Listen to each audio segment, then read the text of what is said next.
Transformez votre vie en 3 mois et devenez une version irreconnaissable. Imaginez-vous vous regarder dans le miroir dans 3 mois et ne pas reconnaître la personne que vous voyez. Cette version puissante, sûre et transformée que vous avez toujours rêvé d'être.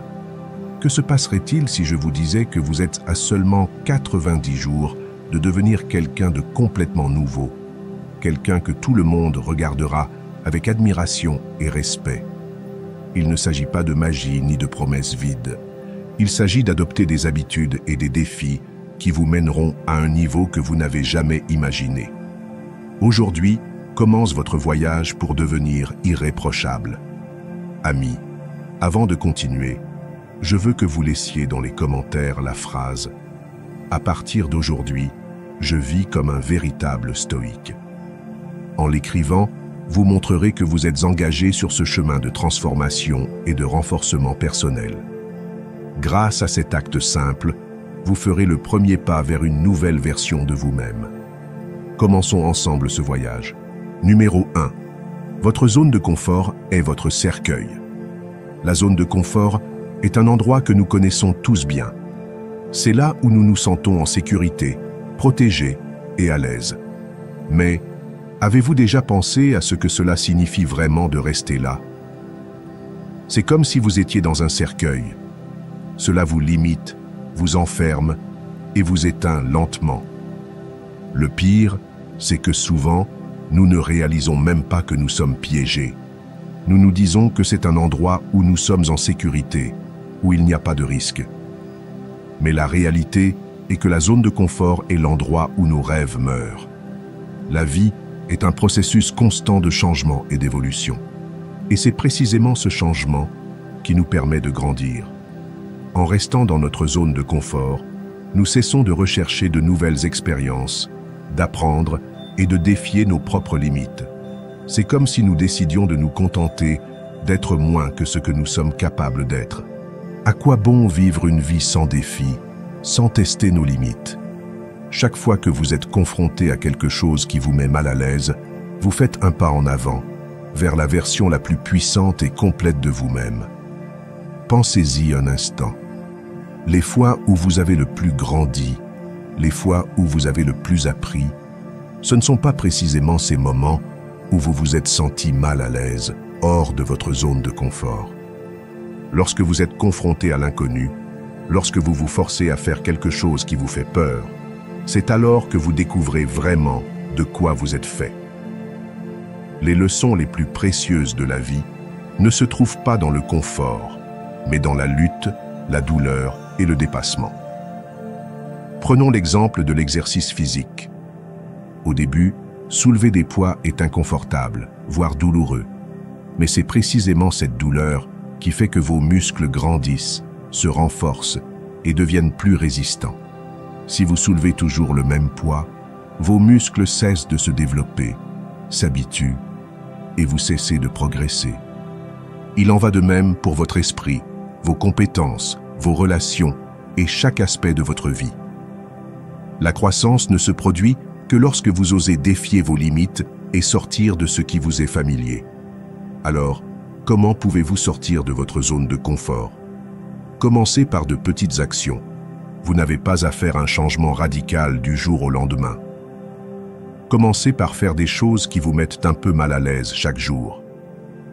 Prenez un chemin différent pour aller au travail, engagez une conversation avec un inconnu, réveillez-vous 1 heure plus tôt que d'habitude. Ces petites étapes vous entraîneront à gérer l'inconfort et vous réaliserez bientôt que vous êtes capable de bien plus que vous ne le pensiez.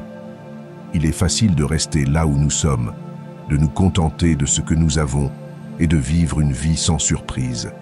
Mais la réalité est que chaque jour que vous passez dans votre zone de confort est un jour que vous gaspillez. Chaque jour où vous choisissez le confort plutôt que la croissance est un jour où vous vous éloignez de devenir la personne que vous êtes destiné à être. La vie est trop courte pour être vécue à moitié. La grandeur ne se trouve pas sur le chemin facile, mais sur le sentier que peu osent emprunter. Le stoïcisme nous enseigne que l'inconfort fait partie du processus de croissance, que la douleur et la souffrance ne sont pas des ennemis, mais des maîtres qui nous montrent de quoi nous sommes faits. Ils nous invitent à regarder à l'intérieur de nous-mêmes et à trouver la force que nous ignorions avoir. Donc, la prochaine fois que vous ressentirez la tentation de rester dans votre zone de confort, rappelez-vous que c'est précisément à ce moment-là que vous avez le plus besoin de bouger. Parce qu'à chaque fois que vous choisissez le confort plutôt que l'amélioration, vous vous privez de l'opportunité de découvrir votre véritable potentiel. Numéro 2. Transformez les plaintes et la paresse en plan d'action. La vie est pleine de plaintes. Nous nous plaignons de notre travail, de notre situation financière, de nos relations, de notre santé. Et la liste continue encore et encore. Mais à quoi bon se plaindre? Chaque fois que vous vous plaignez, vous vous concentrez sur le problème au lieu de chercher une solution. Le stoïcisme nous enseigne qu'il est inutile de gaspiller de l'énergie sur ce que nous ne pouvons pas changer. Mais que se passe-t-il lorsque nous avons le pouvoir de le changer? C'est là que l'action entre en jeu, et c'est là que réside la véritable transformation. Imaginez que chaque plainte que vous avez est une porte qui vous mène à l'opportunité de vous améliorer. Chaque fois que vous dites « Je suis fatigué de ce travail, je n'aime pas mon corps » ou « Je n'ai pas le temps pour quoi que ce soit », vous êtes en réalité confronté à un signe que quelque chose dans votre vie a besoin de changer. Mais au lieu de laisser ces plaintes s'accumuler et devenir un poids que vous portez sur vos épaules, vous devez les transformer en un plan d'action. La clé est de transformer ces plaintes en questions. Au lieu de dire « je n'ai pas le temps pour quoi que ce soit », demandez-vous « comment puis-je mieux organiser mon temps pour faire ce qui compte vraiment ?» Il est essentiel de documenter ces plaintes. Ne les laissez pas flotter dans votre esprit, car c'est là qu'elles deviennent gigantesques, des monstres qui vous empêchent d'avancer. Écrivez-les. Prenez un carnet et commencez à noter chaque plainte que vous avez tout au long de la journée. Faites-le sans filtre. Vous verrez que beaucoup d'entre elles sont répétitives et en les observant de l'extérieur, vous commencerez à remarquer des motifs. Ces motifs vous révéleront des domaines de votre vie où vous êtes bloqué, et ces domaines deviennent des opportunités pour la croissance et l'action. Maintenant que vous avez identifié vos plaintes, il est temps de les transformer en objectifs actionnables. Le problème avec la procrastination et la paresse, c'est que nous ne savons pas par où commencer. Nous nous sentons accablés par l'ampleur des changements que nous voulons apporter et nous finissons paralysés. C'est là que fixer des objectifs clairs et des délais réalistes devient votre arme la plus puissante. Divisez ces objectifs en petites étapes. Ne pensez pas à courir un marathon si vous n'avez même pas commencé à marcher. Concentrez-vous sur ce que vous pouvez faire aujourd'hui, à cet instant précis. Si votre plainte est que vous n'avez pas le temps de faire de l'exercice, engagez-vous à faire 10 minutes d'activité physique aujourd'hui. Pas demain, pas la semaine prochaine, mais maintenant. Le stoïcisme nous enseigne que l'action est ce qui définit nos vies. Nous ne sommes pas ce que nous pensons, nous sommes ce que nous faisons. Donc, chaque fois que vous vous surprenez à vous plaindre de quelque chose, demandez-vous que puis-je faire à ce sujet maintenant. Transformez la plainte en un plan, et ce plan en une habitude quotidienne. Parce que le véritable changement ne se produit pas du jour au lendemain, mais à travers de petites actions cohérentes qui s'accumulent avec le temps.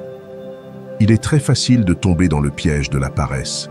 Nous nous disons que nous le ferons demain, que ce n'est pas le moment, que nous sommes trop fatigués. Mais la réalité est que demain n'existe pas.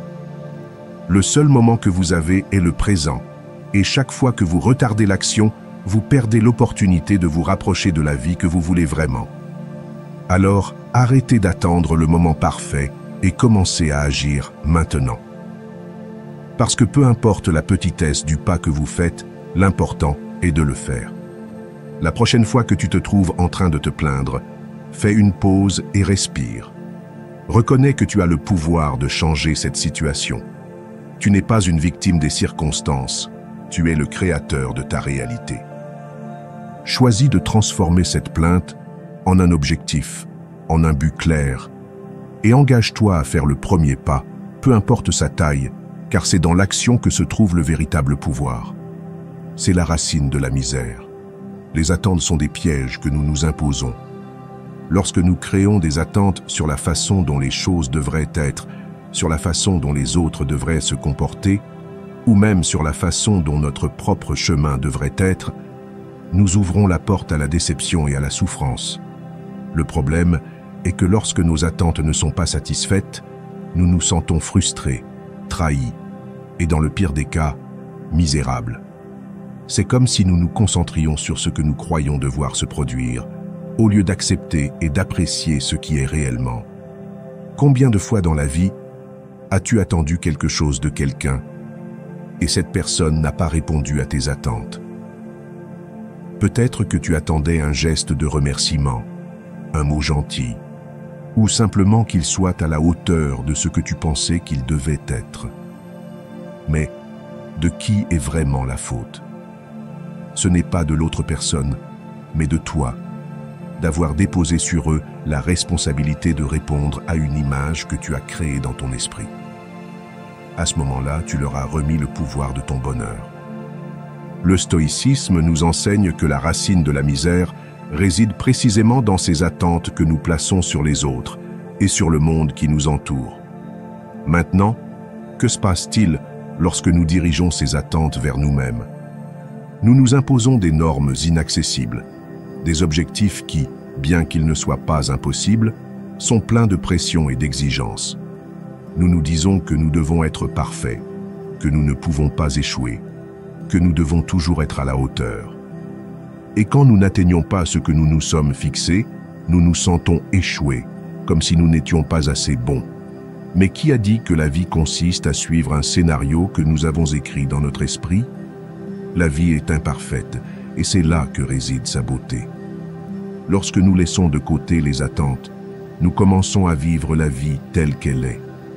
Nous nous libérons du besoin constant que les choses soient d'une certaine manière et commençons à apprécier ce qui est devant nous.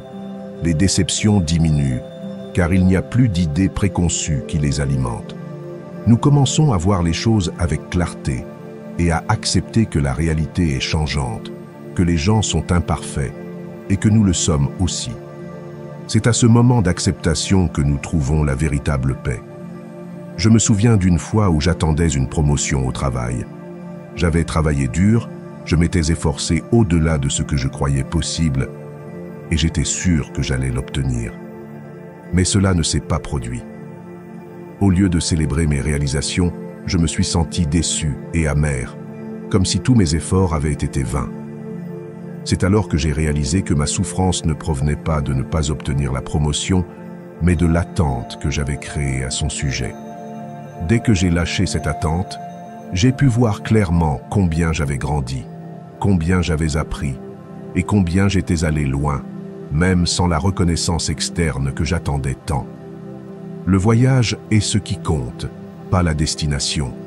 Et lorsque tu te permets d'apprécier chaque pas, chaque erreur et chaque petit progrès, tu commences à comprendre que la véritable richesse réside dans le processus, pas dans le résultat final. Les attentes te aveuglent à la beauté de ce que tu vis en ce moment précis. Peu importe si vous n'êtes pas arrivé là où vous vouliez être, ce qui compte, c'est que vous avancez, que vous apprenez, que vous grandissez. Alors, que se passerait-il si aujourd'hui vous décidiez de lâcher ces attentes qui vous lient? Que se passerait-il si vous vous permettiez simplement d'être, sans attendre que tout soit parfait, que tout se passe comme prévu? Vous commenceriez à ressentir une sensation de liberté, une paix que l'on trouve seulement lorsque l'on cesse de lutter contre la réalité et que l'on apprend à l'accepter telle qu'elle est.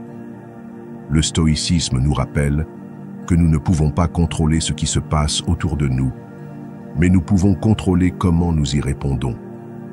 En lâchant les attentes, vous vous libérez du fardeau de la déception et vous vous permettez de profiter du voyage. Il ne s'agit pas de se contenter, mais de comprendre que la vie est un flux constant d'expériences et que la seule chose que nous possédons vraiment est le moment présent. Les amitiés sont l'un des plus beaux cadeaux de la vie, mais elles sont aussi transitoires. Il est naturel de penser que les personnes qui sont à nos côtés aujourd'hui seront là pour toujours, mais la vérité est que tout dans la vie a un cycle. Les amitiés évoluent, changent et parfois prennent simplement fin. Ce n'est pas quelque chose de négatif ni un échec, c'est simplement une partie du processus naturel de la vie. Avec le temps, les priorités changent, nos expériences nous transforment et les connexions que nous avions avec certaines personnes peuvent s'estomper. Parfois, nous nous accrochons à l'idée que nous devons garder ces amis à tout prix, mais en le faisant, nous ne faisons que nous causer de la douleur. Le stoïcisme nous invite à accepter l'impermanence, à comprendre que nous ne pouvons pas contrôler combien de temps quelqu'un sera dans nos vies. Tout ce que nous pouvons faire, c'est apprécier les moments que nous partageons et laisser aller quand c'est nécessaire. J'ai expérimenté cette réalité dans ma propre vie. Des amis que je croyais éternels ont pris des chemins différents. Et à ce moment-là, j'ai ressenti de la tristesse et de la frustration. Mais en réfléchissant, je me suis rendu compte que chaque amitié avait un but, un moment et une leçon qu'elle m'a laissée.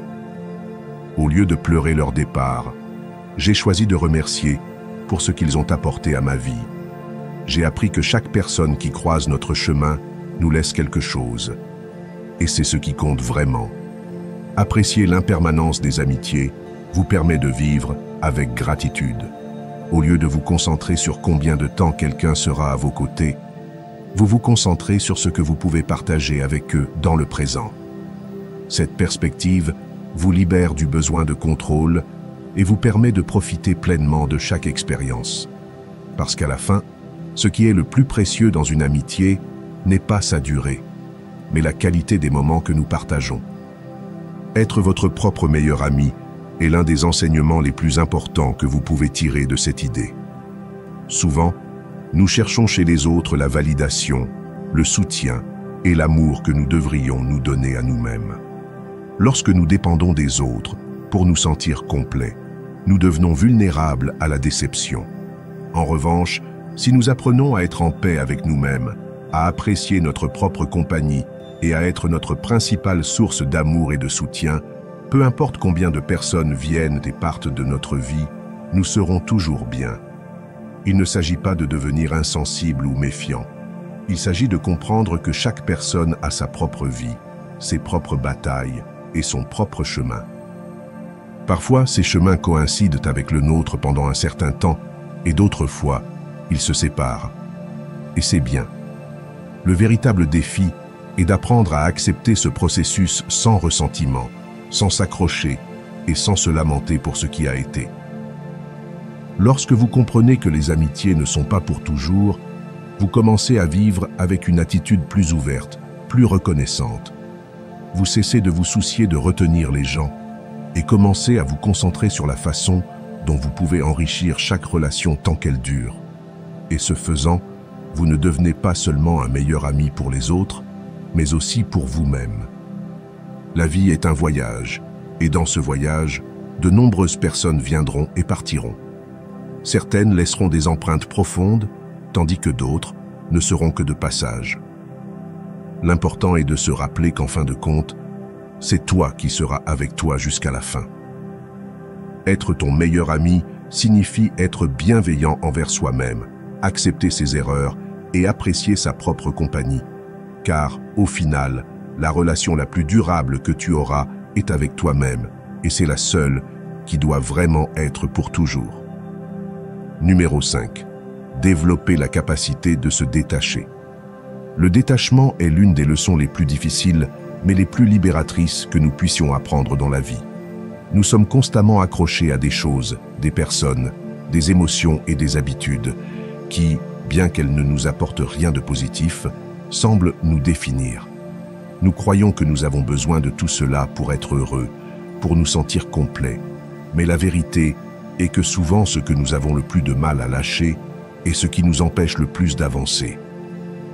Se détacher ne signifie pas être indifférent ou ne rien nous soucier, c'est plutôt nous libérer de ce qui ne contribue pas à notre croissance personnelle. C'est reconnaître que s'accrocher aux choses ou aux personnes ne change rien, ne les rend pas plus nôtres, ni n'assure qu'elles seront là pour toujours. Le stoïcisme nous enseigne que la véritable force réside dans notre capacité à accepter la réalité telle qu'elle est, sans nous accrocher à ce que nous ne pouvons pas contrôler. Lorsque nous nous accrochons à des émotions négatives, comme la colère, le ressentiment ou la tristesse, nous devenons des prisonniers de notre propre souffrance. Nous nous accrochons à ces sentiments parce que nous croyons qu'ils font partie de nous, mais la réalité est qu'ils ne nous définissent pas. Les laisser partir est un acte de courage, c'est nous dire que nous méritons la paix et que nous ne sommes pas prêts à porter un poids qui ne nous appartient pas. Il en va de même pour les habitudes qui ne nous apportent rien. Nous restons coincés dans des comportements que nous savons mauvais pour nous parce qu'ils nous semblent confortables. Mais ce confort est précisément ce qui nous maintient stagnants. Lorsque nous développons la capacité de nous détacher de ces habitudes négatives, nous ouvrons de l'espace pour construire d'autres qui nous renforcent vraiment et nous poussent à être meilleurs. C'est à ce moment-là que nous commençons à vivre un véritable changement, une croissance qui naît de l'intérieur. Développer la capacité de se détacher signifie aussi comprendre que les choses matérielles ne déterminent pas notre valeur ni notre bonheur. Nous passons une grande partie de notre vie à poursuivre des objets, de l'argent et de la reconnaissance, croyant qu'une fois que nous les aurons, nous serons enfin heureux. Mais le problème est que ce bonheur est temporaire et que nous voudrons toujours plus. Le détachement nous invite à trouver la satisfaction dans ce que nous avons déjà, dans ce que nous sommes, sans dépendre de facteurs externes pour nous sentir complets. Ce n'est pas un processus facile, et parfois il peut être douloureux de lâcher ce que nous avons porté pendant si longtemps. Mais c'est précisément dans cet acte de laisser aller que nous découvrons notre véritable force. Nous apprenons que nous n'avons besoin de rien ni de personne pour être suffisants, que notre paix et notre bonheur ne dépendent pas de circonstances externes, mais de la façon dont nous choisissons d'affronter la vie. En lâchant prise, en nous libérant de ce qui ne nous sert pas, nous créons de l'espace pour ce qui compte vraiment. Le détachement nous aide également à développer la résilience. Lorsque nous ne sommes pas attachés à un résultat spécifique, lorsque nous ne conditionnons pas notre bonheur à ce que les choses se passent d'une certaine manière, nous devenons plus adaptables, plus forts. Nous apprenons à faire face à l'adversité avec calme, à accepter ce qui vient et à avancer sans nous laisser vaincre par la peur ou l'incertitude. L'autodiscipline est un autre aspect qui se renforce à travers le détachement. En nous libérant du besoin constant de chercher l'approbation des autres, de satisfaire des désirs superficiels et de nous accrocher à ce qui ne nous bénéficie pas, nous devenons plus concentrés et plus capables de prendre des décisions qui nous propulsent réellement en avant. La vie devient plus légère, plus claire, et le chemin qui semblait auparavant confus se révèle avec plus de clarté. Se détacher ne signifie pas renoncer à tout, ni vivre dans l'isolement. Il s'agit d'être conscient de ce qui compte vraiment et de cesser de dépenser de l'énergie sur ce qui ne l'est pas. C'est un acte d'amour-propre, un engagement envers notre propre bonheur et bien-être. C'est comprendre que la véritable liberté ne consiste pas à tout avoir, mais à ne rien nécessiter pour nous sentir complets. Numéro 6. Abandonner l'habitude de se plaindre tout le temps. Cesser de se plaindre est l'un des plus grands cadeaux que vous pouvez vous faire. La plainte est une habitude qui nous consume, qui nous maintient concentrés sur le négatif, sur ce que nous n'avons pas, sur ce qui ne va pas. C'est comme un nuage sombre qui s'installe sur nos vies, nous faisant toujours voir le pire de chaque situation. Mais, vous êtes-vous déjà arrêté pour penser à combien cette habitude vous limite? Combien de temps et d'énergie perdez-vous à vous concentrer sur ce qui ne va pas, au lieu de ce que vous pouvez changer? Imaginez à quoi ressemblerait votre vie si pendant 6 mois, vous vous engagiez à ne pas vous plaindre, pas une seule plainte. Rien de « je n'ai pas assez d'argent, mon travail est terrible, personne ne me comprend ». Au lieu de cela, chaque fois que vous ressentez la tentation de vous plaindre, cherchez quelque chose de positif, quelque chose pour lequel être reconnaissant. Au début, cela peut sembler difficile, presque impossible, Mais avec le temps, vous réaliserez que votre esprit commence à se concentrer sur les solutions plutôt que sur les problèmes, sur les opportunités, plutôt que sur les limitations. Le stoïcisme nous enseigne que nous ne pouvons pas contrôler ce qui se passe autour de nous, mais nous pouvons contrôler comment nous y répondons. Se plaindre, c'est céder ce contrôle. C'est permettre aux circonstances de dicter notre humeur, notre bonheur et notre bien-être. Mais quand vous décidez de cesser de vous plaindre, vous vous empouvoirisez, vous prenez les rênes de votre vie et vous dites au monde que, peu importe ce qui se passe, vous choisissez comment réagir. L'impact de ce changement de perspective est profond. Lorsque vous vous concentrez sur le positif, lorsque vous cessez d'alimenter la plainte, vous commencez à voir la vie différemment. Les défis ne sont plus des obstacles, mais des opportunités de grandir et d'apprendre. Les difficultés deviennent des leçons précieuses, et les petites choses qui passaient auparavant inaperçues deviennent soudainement des raisons de gratitude. Vous changez votre énergie, et ce faisant, vous changez la réalité qui vous entoure. L'esprit est incroyablement puissant, et ce que vous pensez et dites a un impact direct sur la façon dont vous vous sentez et sur la façon dont vous affrontez la vie. Si vous passez la journée à vous plaindre, votre cerveau s'habitue à cette négativité et commence à chercher plus de raisons de se plaindre. C'est un cercle vicieux qui vous maintient piégé, mais lorsque vous vous défiez de cesser de vous plaindre, de vous concentrer sur ce qui va bien, sur ce que vous pouvez améliorer, vous commencez à briser ce cycle. J'ai vu comment cesser de se plaindre peut transformer des vies. Des personnes qui se considéraient comme des victimes de leurs circonstances, qui pensaient que rien de bon ne leur arrivait, commencent soudainement à voir des possibilités là où elles ne voyaient auparavant que des problèmes. Ce n'est pas que la vie devienne parfaite, c'est que vous changez la façon dont vous l'affrontez. Et c'est la véritable magie du stoïcisme, comprendre qu'il ne s'agit pas de ce qui se passe, mais de la façon dont vous choisissez de l'interpréter. Au cours de ces 6 mois, je vous encourage à tenir un journal de gratitude.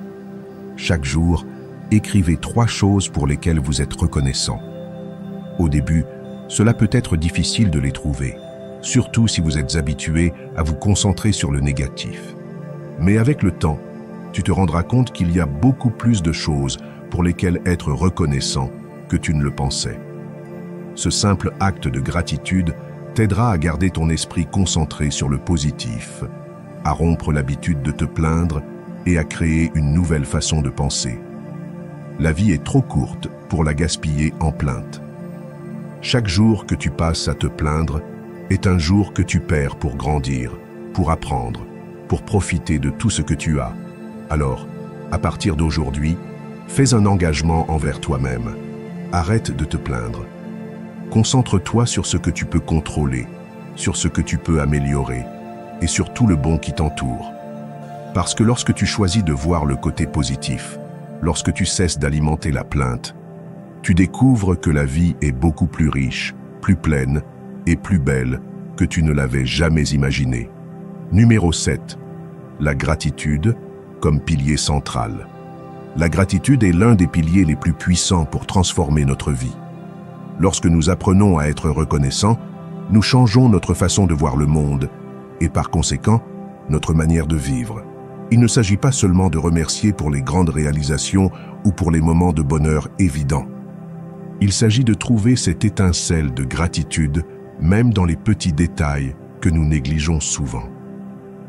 Parce que c'est dans ces petites choses que réside vraiment la magie de la vie. Chaque jour est rempli d'opportunités pour ressentir de la gratitude. Le simple fait de se réveiller le matin, de sentir le soleil sur sa peau, d'avoir de l'eau chaude pour se doucher ou de profiter d'un repas, ce sont des bénédictions que nous tenons souvent pour acquises. Mais lorsque nous prenons un moment et que nous apprécions vraiment ces choses, nous commençons à réaliser à quel point nous sommes chanceux. La gratitude nous connecte au présent, nous ancre à la réalité et nous aide à apprécier ce que nous avons déjà, au lieu de toujours nous concentrer sur ce qui nous manque. Le stoïcisme nous enseigne que ce n'est pas ce que nous avons, mais comment nous l'apprécions qui détermine notre bonheur. La gratitude est l'outil qui nous permet de voir le verre à moitié plein, même lorsque les circonstances ne sont pas parfaites. Lorsque nous cultivons un esprit reconnaissant, nous laissons de côté l'habitude de nous comparer aux autres, de désirer ce que nous n'avons pas, et nous commençons à trouver la paix et la satisfaction dans ce qui existe déjà dans nos vies. Cela ne signifie pas que nous cessons d'aspirer à plus, mais que nous apprenons à apprécier le chemin, à valoriser chaque pas, peu importe sa taille. Un pas pratique pour intégrer la gratitude dans ta routine quotidienne est de commencer un journal de gratitude. Chaque nuit, avant de dormir, écris au moins 3 choses pour lesquelles tu es reconnaissant ce jour-là. Au début, cela peut sembler difficile, surtout si tu n'es pas habitué à chercher le positif. Mais peu à peu, ton esprit s'entraînera à trouver ces moments de gratitude et tu seras surpris de tout ce pourquoi tu peux être reconnaissant. Cela peut être un message d'un ami, l'arôme de ton café du matin ou même l'opportunité d'avoir surmonté une journée difficile. Une autre pratique efficace est d'exprimer ta gratitude aux autres. Ne te limite pas à la ressentir en silence. Partage-la. Remercie les personnes qui font partie de ta vie. Dis-leur combien tu apprécies leur présence et comment elles ont positivement impacté ton chemin. En le faisant, tu ne cultives pas seulement ta propre gratitude, mais tu crées aussi un environnement d'appréciation et d'amour autour de toi. La gratitude a le pouvoir de renforcer nos relations, de nous rapprocher des autres et de construire des connexions plus authentiques et significatives. Il est également fondamental d'apprendre à être reconnaissant, même pour les défis et les difficultés.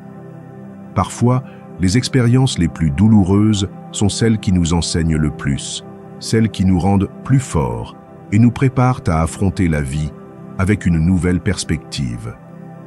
Remercier pour les leçons que les moments difficiles apportent est un acte de courage, et c'est là que se révèle la véritable essence du stoïcisme.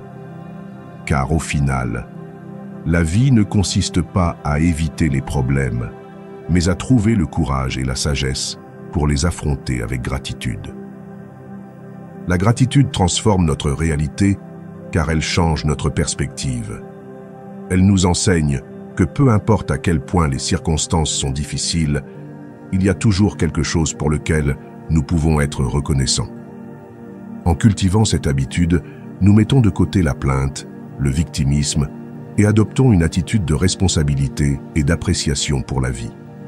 Et cela, à son tour, nous permet de vivre d'une manière plus pleine, plus consciente et plus connectée avec nous-mêmes et avec le monde qui nous entoure. Donc, à partir d'aujourd'hui, je t'invite à faire de la gratitude un pilier central de ta vie. Commence à chercher le bon, à célébrer les petites victoires et à reconnaître les bénédictions que tu as déjà. Car lorsque tu pratiques la gratitude, tu découvres que la vie, avec toutes ses imperfections, est un cadeau extraordinaire qui mérite d'être apprécié à chaque instant. Numéro 8. Le sacrifice est essentiel. Le sacrifice est une partie inévitable du chemin vers tout ce qui en vaut vraiment la peine.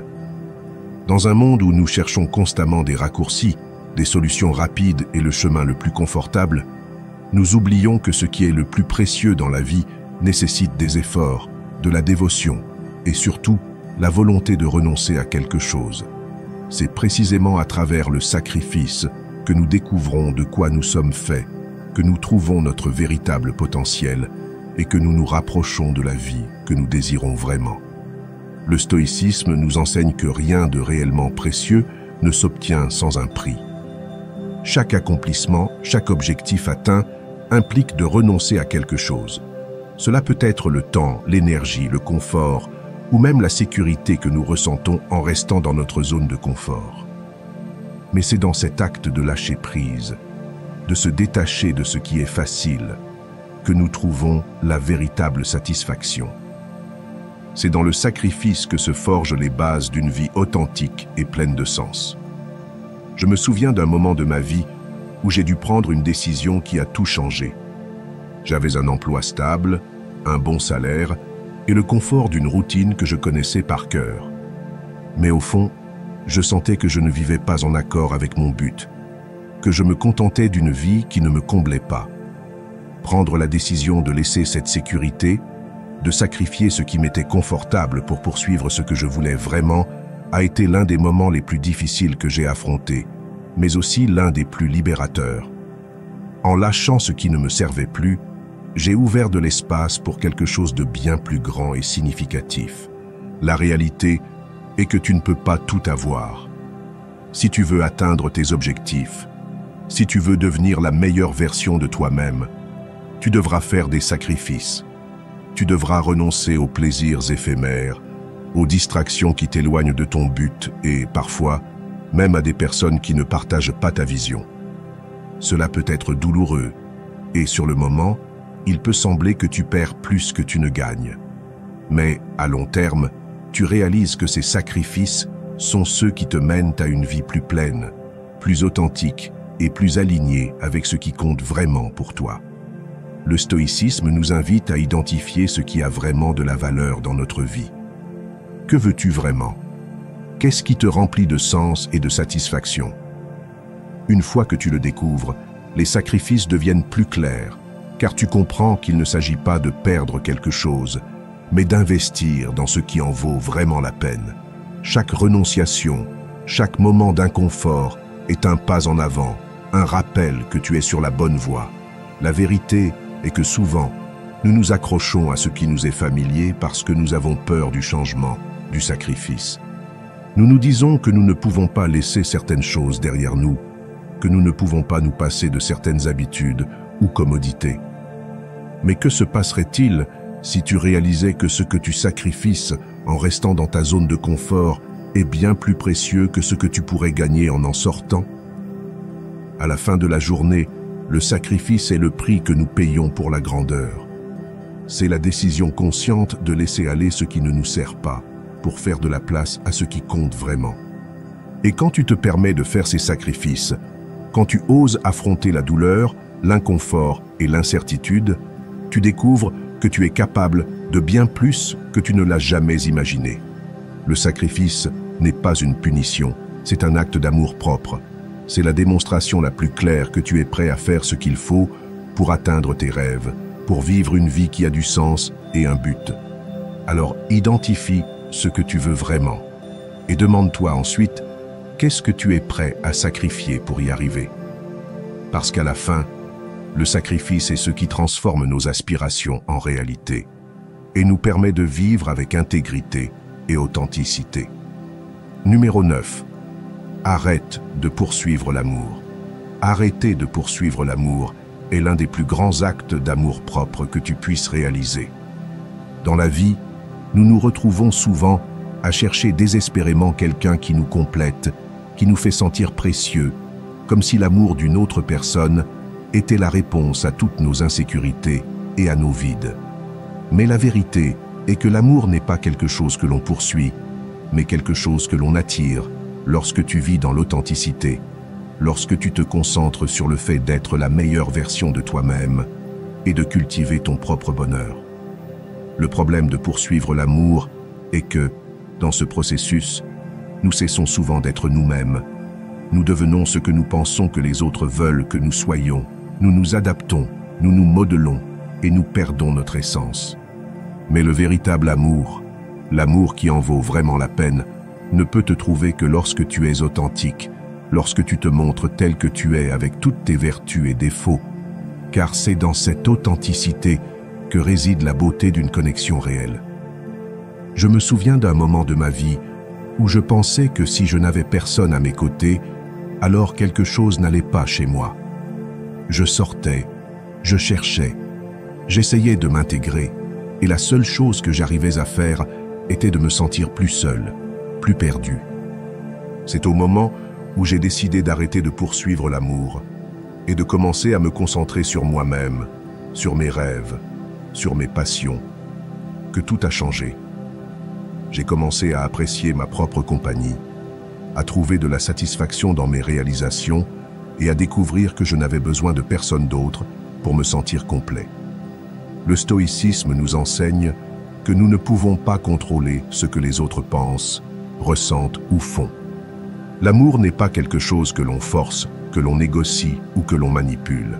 C'est un cadeau qui arrive quand tu t'y attends le moins, quand tu es concentré sur le fait de vivre ta vie de la manière la plus authentique possible. Au lieu de dépenser ton énergie à poursuivre quelque chose d'externe, investis ce temps à te connaître, à grandir, à développer tes talents et à vivre avec un but. Quand tu cesses de poursuivre l'amour, tu réalises que la vie a beaucoup plus à t'offrir.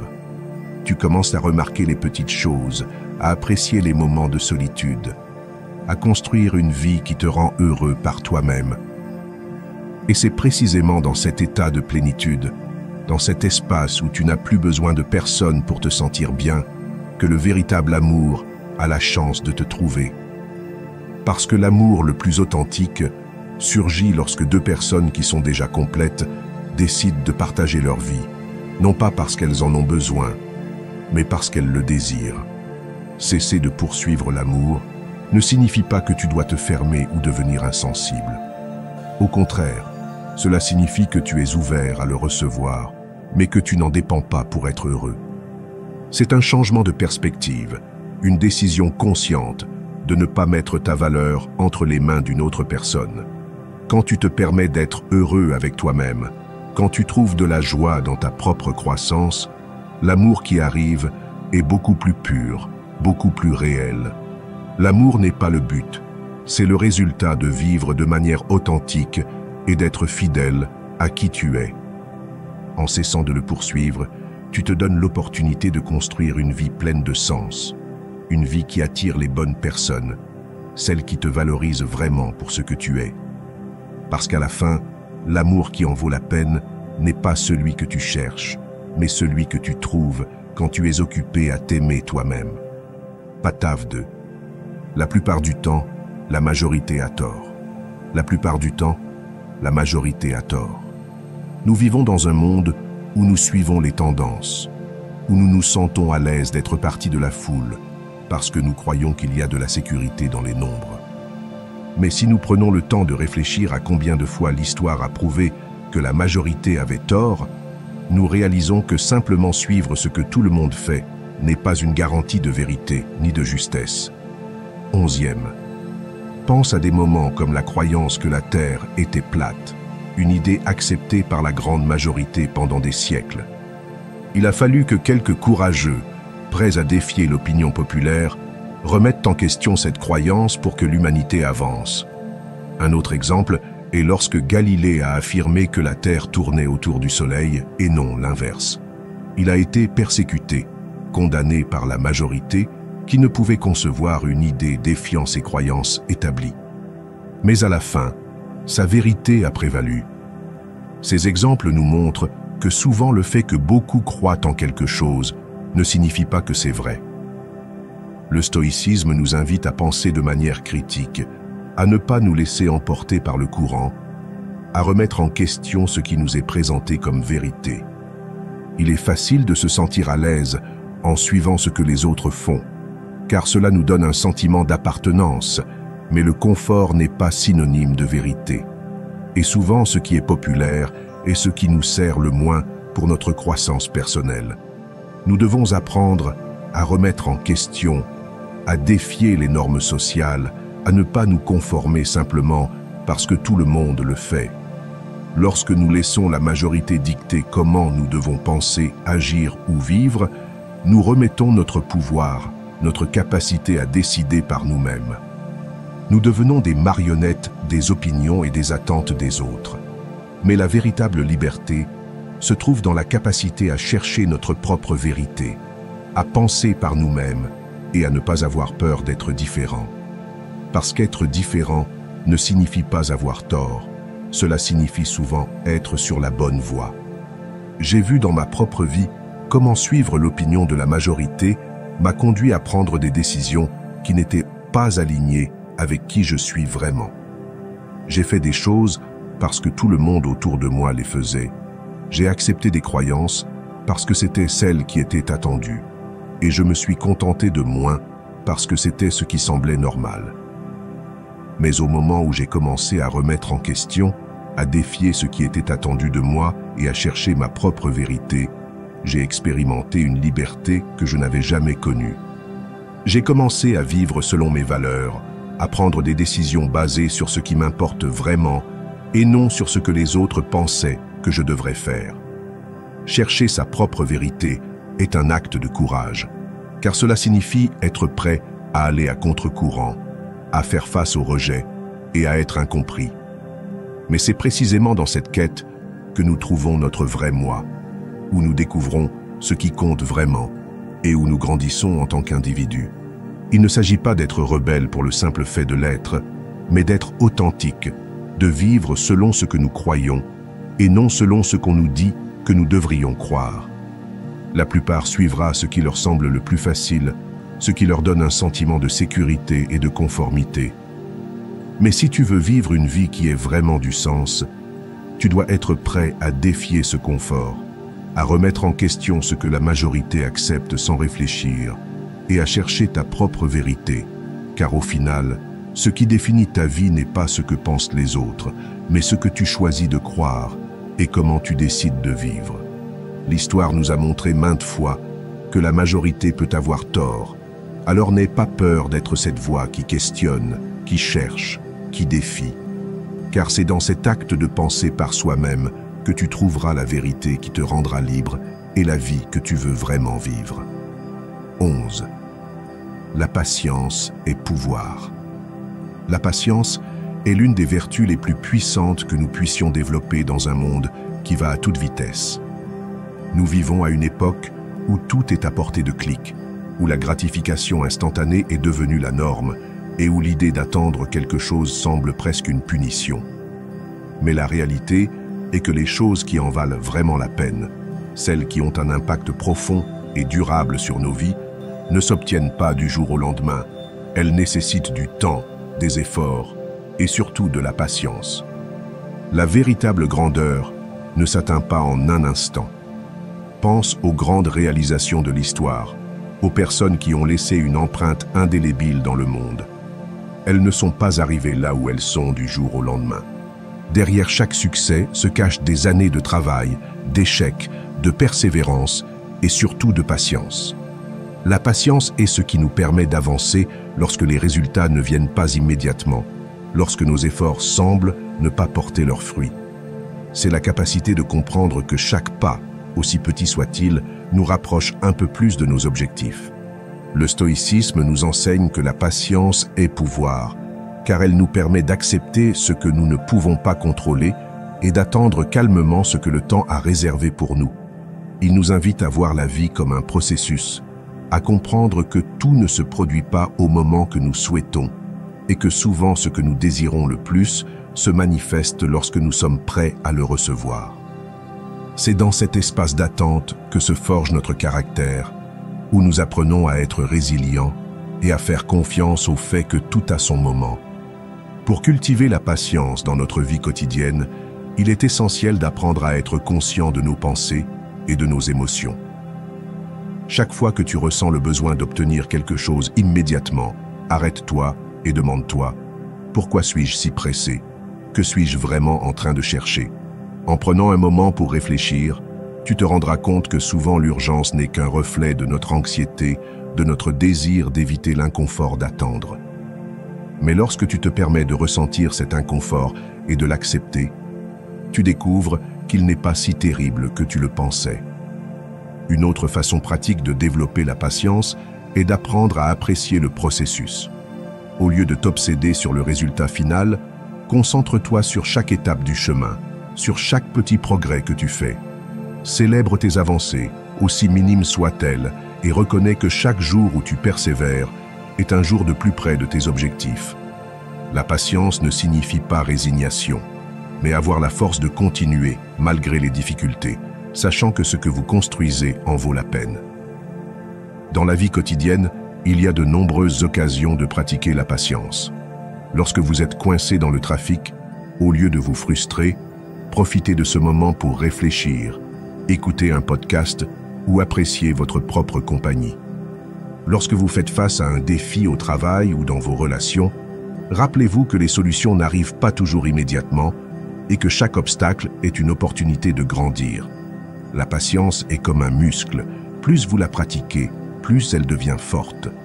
Le problème de la gratification instantanée est qu'elle nous fait croire que tout doit se passer rapidement, que si nous n'obtenons pas ce que nous voulons tout de suite, quelque chose ne va pas. Mais le stoïcisme nous rappelle que le temps est un allié, pas un ennemi. Chaque jour que vous attendez avec patience, chaque moment que vous consacrez à perfectionner votre compétence, votre connaissance ou votre caractère, est un investissement dans votre avenir. Car ce qui est construit avec patience est construit pour durer. La patience est une force, car elle nous permet de rester concentrés, calmes et fermes, même lorsque le monde autour de nous va à toute vitesse. C'est la qualité qui nous distingue, qui nous donne la force de résister aux tempêtes et d'avancer lorsque d'autres abandonnent. Alors, dans un monde qui vous dit que tout doit être rapide, choisissez d'être patient. Car au final, les fruits que vous récoltez avec patience sont les plus doux, les plus significatifs et ceux qui en valent vraiment la peine. 12e détachement, matériel et émotionnel. Le détachement est l'un des outils les plus puissants que nous pouvons cultiver pour atteindre la véritable liberté et résilience. Nous vivons dans un monde qui nous dit constamment que nous avons besoin de plus de choses, de plus de reconnaissance, de plus de sécurité. Mais la réalité est que plus nous nous accrochons au matériel ou aux émotions que nous croyons indispensables, plus nous devenons esclaves de celles-ci. Nous nous définissons par ce que nous possédons, par ce que nous ressentons, et nous oublions que notre véritable essence ne dépend de rien de tout cela. Le détachement matériel nous invite à regarder autour de nous et à remettre en question combien de ce que nous avons vraiment besoin. Nous nous accrochons à des objets qui, avec le temps, perdent leur signification, qui deviennent des fardeaux que nous devons porter. Mais que se passerait-il si vous décidiez, pour les 90 prochains jours, de vous débarrasser de quelque chose que vous croyez indispensable? Cela peut être ce vêtement que vous ne portez jamais, mais que vous refusez de donner. Ces objets accumulés qui ne prennent que de la place, ou même l'habitude d'acheter quelque chose chaque fois que vous ressentez un vide intérieur. En lâchant le matériel, vous réalisez que vous n'avez pas besoin de tant que vous le pensiez. Et dans cet acte de lâcher prise, vous trouvez une légèreté et une paix qui ne peuvent pas être achetées. Le détachement émotionnel, en revanche, est un défi encore plus grand. Nous nous accrochons à des émotions qui nous font sentir en sécurité, même si elles nous blessent. Nous nous accrochons au ressentiment, à la peur, à la fierté, car nous croyons qu'elles font partie de qui nous sommes. Mais ces émotions ne nous définissent pas, elles ne sont que passagères. On nous a appris à croire que nous devons nous accrocher à ce que nous ressentons pour être authentiques. Mais le stoïcisme nous montre que le véritable pouvoir réside dans la capacité d'observer nos émotions sans nous laisser consumer par elles. Au cours des 90 prochains jours, je vous encourage à identifier une émotion qui vous empêche d'avancer et à pratiquer le détachement. Peut-être est-ce l'habitude de vous sentir victime des circonstances, le ressentiment envers quelqu'un qui vous a blessé ou le besoin constant de validation externe. Laissez cette émotion exister, mais ne la transformez pas en le centre de votre vie. Observez-la, comprenez d'où elle vient, mais ensuite lâchez-la. En le faisant, vous réaliserez que le pouvoir n'est pas dans ce que nous ressentons, mais dans la façon dont nous choisissons de répondre à ces émotions. Le détachement est un acte de courage, un exercice d'autodiscipline qui nous enseigne à être résilients. Car lorsque nous cessons de dépendre du matériel et de l'émotionnel, nous découvrons que nous sommes beaucoup plus forts que nous ne le pensions. Nous réalisons que nous n'avons pas besoin de ces choses, de ces sentiments, pour être complets. Nous nous libérons du fardeau des attentes, du besoin de contrôle, et nous trouvons une sérénité qui ne peut être obtenue par l'accumulation. Le stoïcisme nous rappelle que tout est temporaire, que les choses et les émotions vont et viennent, et que s'accrocher à elles ne fait que nous éloigner de la véritable paix intérieure. En pratiquant le détachement, nous entraînons notre esprit à affronter la vie avec plus de force et de flexibilité. Nous nous préparons aux changements, aux pertes inévitables, et nous apprenons à profiter de ce que nous avons tant que c'est présent, sans sentir que nous devons le posséder pour toujours. Laisser aller n'est pas un acte de faiblesse, c'est un acte de pouvoir. Cela signifie que vous êtes prêt à faire face à l'inconfort, à défier l'idée que vous avez besoin de quelque chose d'externe pour être heureux. C'est une déclaration selon laquelle, peu importe ce que vous avez ou ce que vous ressentez, vous êtes suffisant tel que vous êtes. En lâchant ce que vous croyez être indispensable, vous vous permettez de découvrir ce qui compte vraiment. Alors prenez ces 90 prochains jours comme un défi personnel. Trouvez quelque chose, qu'il soit matériel ou émotionnel, que vous pouvez laisser aller. Observez comment vous vous sentez, comment votre perspective change et comment, à la fin de ce processus, vous vous sentez plus libre, plus fort et plus en paix avec vous-même. Car le véritable pouvoir ne réside pas dans ce que nous possédons, mais dans notre capacité à lâcher prise et à aller de l'avant. Nettoyez les pensées négatives. Les pensées négatives sont comme des taches sombres sur les murs de notre esprit. Imaginez un instant que vous êtes dans une pièce qui était autrefois impeccable, propre et pleine de lumière. Avec le temps, de petites taches commencent à apparaître. Au début, elles ne semblent pas être grand-chose, peut-être même que vous les ignorez. Mais au fur et à mesure que les jours passent, ces taches grandissent, se multiplient, et avant que vous ne vous en rendiez compte, les murs sont couverts d'une obscurité qui vole la beauté et la clarté de la pièce. C'est ainsi que fonctionnent les pensées négatives. Ils s'infiltrent dans votre esprit peu à peu, et si vous ne les abordez pas, ils finissent par s'emparer de tout votre espace mental. Chaque fois que vous vous dites que vous n'êtes pas assez bon, que vous n'atteindrez jamais vos objectifs ou que vous ne méritez pas le bonheur, vous ajoutez une autre tâche à ces murs. Le problème est que, plus vous permettez à ces pensées de rester, plus il devient difficile de voir la lumière. Jusqu'à ce que vous oubliez comment c'était d'être dans un esprit clair et tranquille. La première étape pour nettoyer ces tâches est de reconnaître qu'elles sont là. Vous ne pouvez pas ignorer ce qui vous sabote, vous ne pouvez pas simplement faire semblant que ces pensées n'existent pas. Le stoïcisme nous enseigne à observer nos pensées sans nous identifier à elles, à comprendre que nous ne sommes pas nos émotions ni nos pensées, mais les observateurs de celles-ci. Une fois que vous identifiez ces tâches mentales, vous pouvez commencer à les nettoyer. Il ne s'agit pas de les combattre avec force, mais de ne pas leur donner de pouvoir. Cessez de les alimenter. Chaque fois qu'une pensée négative apparaît, demandez-vous, est-ce vraiment vrai? Ai-je des preuves que c'est une réalité? Ou est-ce juste une interprétation que je fais de la situation? Souvent, nous réalisons que ces pensées ne sont que des distorsions, des créations de notre critique intérieure qui cherchent à nous affaiblir. En les défiant, en remettant en question leur validité, nous commençons à leur retirer le pouvoir qu'elles ont sur nous. Rompre le cycle de l'auto-sabotage signifie cesser d'être le pire ennemi de soi-même. Il y a un moment où nous devons décider si nous voulons continuer à peindre ces taches sur nos murs ou si nous sommes prêts à les nettoyer, à créer un espace où la lumière et la positivité peuvent briller à nouveau. Le problème est que, bien souvent, nous nous sommes tellement habitués à ces pensées qu'elles sont devenues une partie de notre identité. Mais cela ne doit pas être ainsi. Vous pouvez choisir, à tout moment, de commencer à guérir ces murs et à restaurer la clarté de votre esprit. Se concentrer sur des souvenirs positifs, c'est comme appliquer une nouvelle couche de peinture sur ces murs. Chaque fois que vous vous surprenez à tomber dans une pensée négative, essayez de la remplacer par un souvenir où vous étiez heureux, où vous avez accompli quelque chose d'important, où vous vous êtes senti aimé et précieux. Ces moments existent et sont la preuve que vous êtes capable de bien plus que ce que votre critique intérieure veut vous faire croire. En remplissant votre esprit de ces souvenirs, vous construisez une nouvelle réalité, une où les tâches de négativité n'ont pas d'espace pour grandir.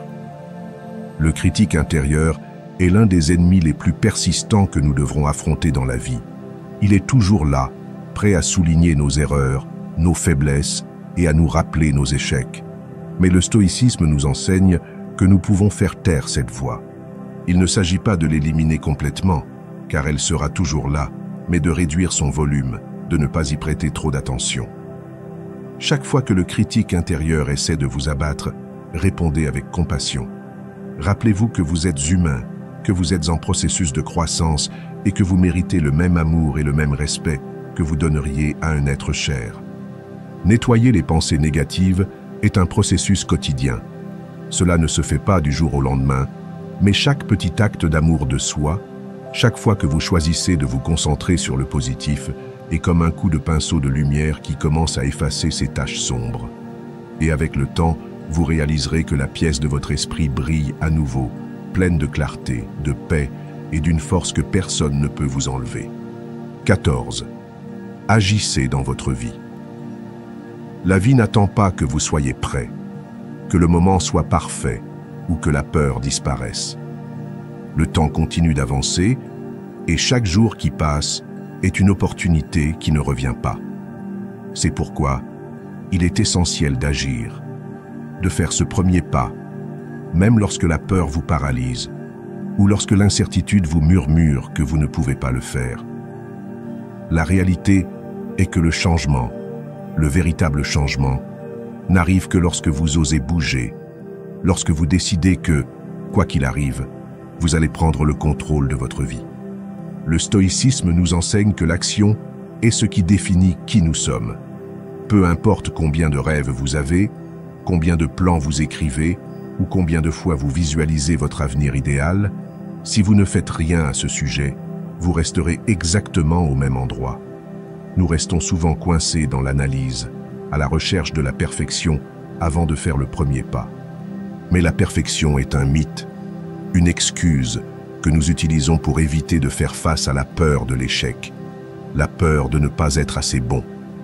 Et c'est précisément lorsque vous osez agir, prendre des décisions et avancer malgré la peur que vous commencez à transformer votre vie. Agir signifie assumer l'entière responsabilité de votre vie, cesser de blâmer les circonstances, les autres ou la malchance pour où vous en êtes. C'est comprendre que, même si vous ne pouvez pas contrôler tout ce qui se passe, vous avez toujours la capacité de choisir comment répondre, comment agir et quoi faire ensuite. Il n'y a pas de plus grand pouvoir que cela, savoir qu'en dépit de tout, vous avez le contrôle de votre destin.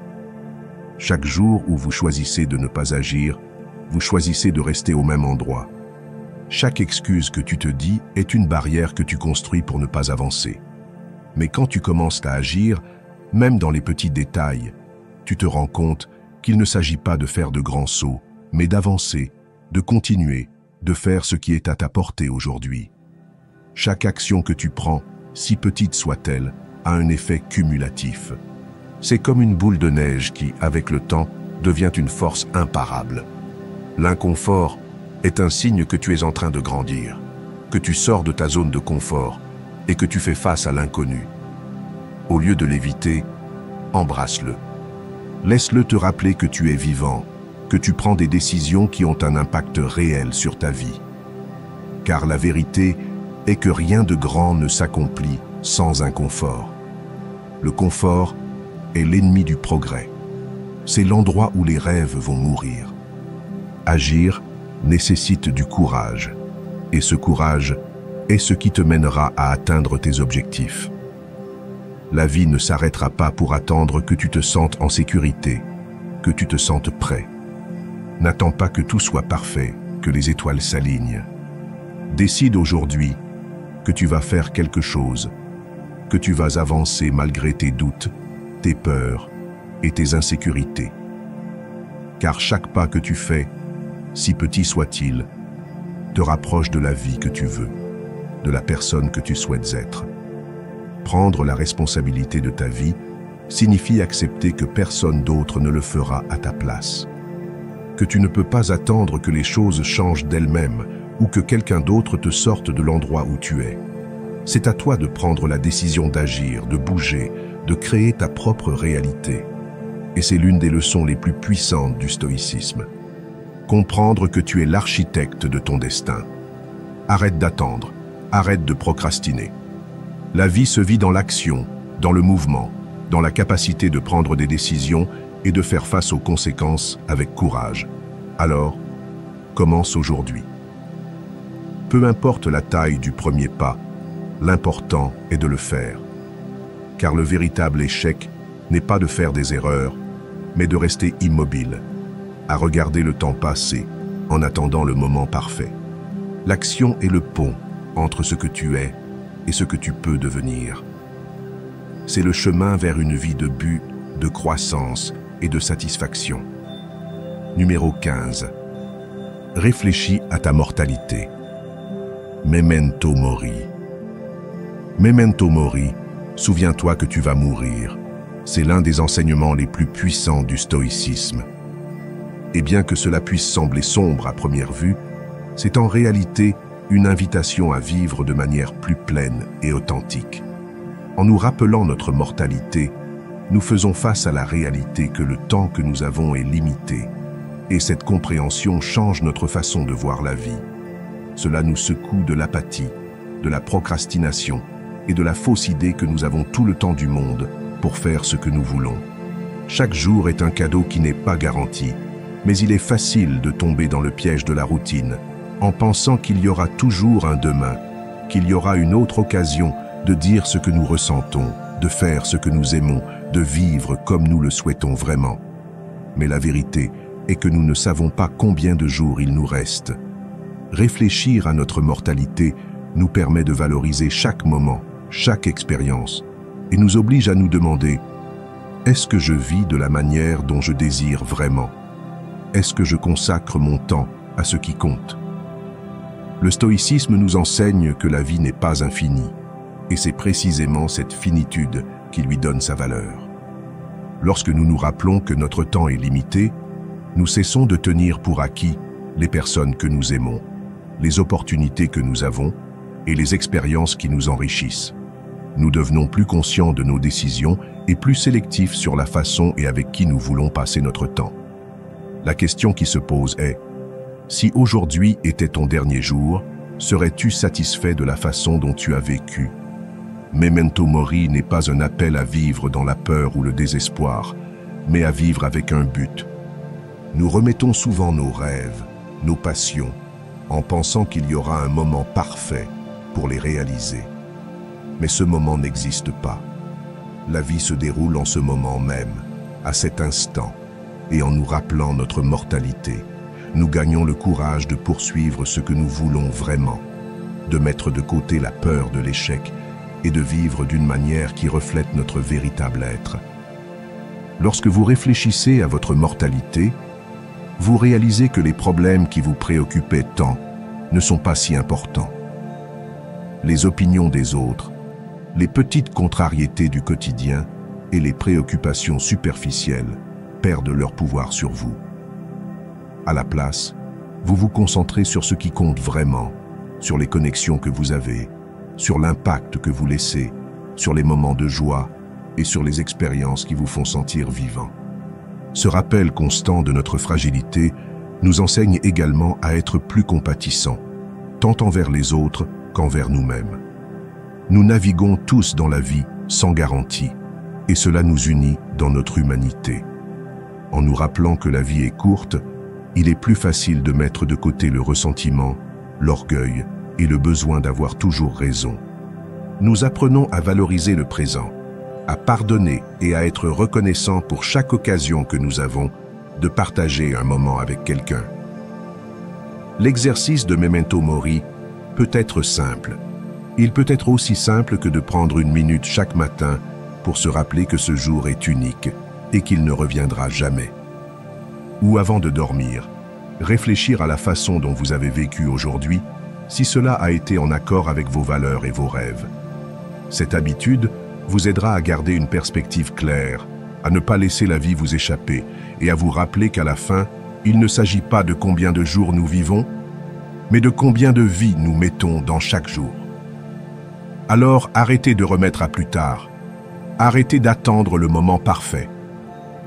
Vivez avec la conscience que votre temps est limité et utilisez cette connaissance comme un catalyseur pour devenir la personne que vous voulez être, pour créer des souvenirs qui comptent vraiment et pour avoir un impact qui perdurera bien au-delà de votre dernier souffle.